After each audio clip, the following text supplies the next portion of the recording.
प्रस्तावना, पहलगाम नरसंहार और संघर्ष की शुरुआत।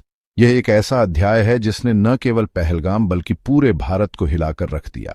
22 अप्रैल 2025 एक काला दिन जब पहलगाम में आतंकवादियों ने निर्दोष लोगों पर क्रूर हमला किया। इस हमले में कई मासूम लोगों की जानें गईं और कई परिवार उजड़ गए। इस नरसंहार ने पूरे भारत को झकझोर कर रख दिया। हर तरफ शोक और आक्रोश का माहौल था। लोग सड़कों पर उतर आए, मोमबत्तियां जलाकर शहीदों को श्रद्धांजलि दी गई। भारत पाकिस्तान सीमा पर तनाव बढ़ गया और देखते ही देखते यह एक और संघर्ष में बदल गया। सीमा पर सैनिकों की तैनाती बढ़ा दी गई और दोनों देशों के बीच तनाव चरम पर पहुंच गया। यह घटना भारत की संप्रभुता पर हमला थी और भारत सरकार ने कड़ा जवाब देने का फैसला किया। उच्च स्तरीय बैठकों का आयोजन किया गया और सुरक्षा बलों को सतर्क कर दिया गया। भारत के प्रधानमंत्री ने स्पष्ट कर दिया कि इस बर्बरता को बर्दाश्त नहीं किया जाएगा। उन्होंने राष्ट्र को संबोधित करते हुए कहा कि इस हमले का माकूल जवाब दिया जाएगा और आतंकवाद के खिलाफ लड़ाई जारी रहेगी। ऑपरेशन सिंदूर भारत का प्रभावशाली जवाब। यह ऑपरेशन भारतीय सेना की ताकत और संकल्प का प्रतीक है। भारत ने ऑपरेशन सिंदूर शुरू किया, जो एक सुनियोजित और सटीक सैन्य अभियान था। इस ऑपरेशन का मुख्य उद्देश्य था आतंकवाद के खिलाफ निर्णायक कार्रवाई करना, जिसका उद्देश्य था आतंकवाद के इस जहर को जड़ से मिटाना।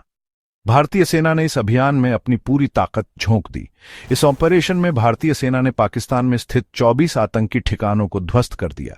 यह कार्रवाई इतनी सटीक थी कि दुश्मन को संभलने का मौका ही नहीं मिला। 7 पाकिस्तानी हवाई अड्डों को भी निशाना बनाया गया, जिससे उनकी सैन्य क्षमता को भारी नुकसान पहुंचा। भारतीय वायुसेना ने अपनी कुशलता का परिचय दिया, जिससे उनकी सैन्य क्षमता को भारी नुकसान पहुंचा।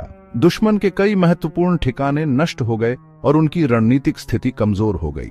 इस कार्रवाई में जवानों ने अदम्य साहस और वीरता का परिचय दिया। उनकी बहादुरी और समर्पण ने देश को गर्वित किया और यह साबित कर दिया कि भारत किसी भी चुनौती का सामना करने के लिए तैयार है। भारत की जीत, सैन्य, सामरिक और आर्थिक लाभ। यह जीत केवल एक सैन्य विजय नहीं थी, बल्कि यह भारत की सामरिक और आर्थिक स्थिति को भी सुदृढ़ करने वाली थी। ऑपरेशन सिंदूर ने न सिर्फ भारत की सैन्य शक्ति का प्रदर्शन किया, बल्कि यह दिखाया कि भारत किसी भी चुनौती का सामना करने के लिए तैयार है। भारतीय सेना की ताकत और उसकी रणनीतिक क्षमता ने दुनिया को चौंका दिया, बल्कि उसे सामरिक और आर्थिक रूप से भी मजबूत किया। इस ऑपरेशन ने भारत की सामरिक स्थिति को और भी मजबूत किया, जिससे देश की सुरक्षा और स्थिरता में वृद्धि हुई। भारत ने सिंधु जल समझौते पर अपनी पकड़ बनाए रखी और बांध निर्माण जारी रखा। ये बांध न केवल जल संसाधनों को सुरक्षित करने में मददगार साबित हुए, बल्कि उन्होंने देश की ऊर्जा जरूरतों को भी पूरा किया।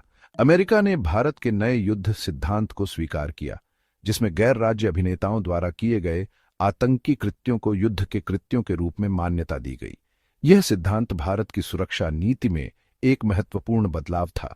यह भारत के लिए एक बड़ी कूटनीतिक जीत थी।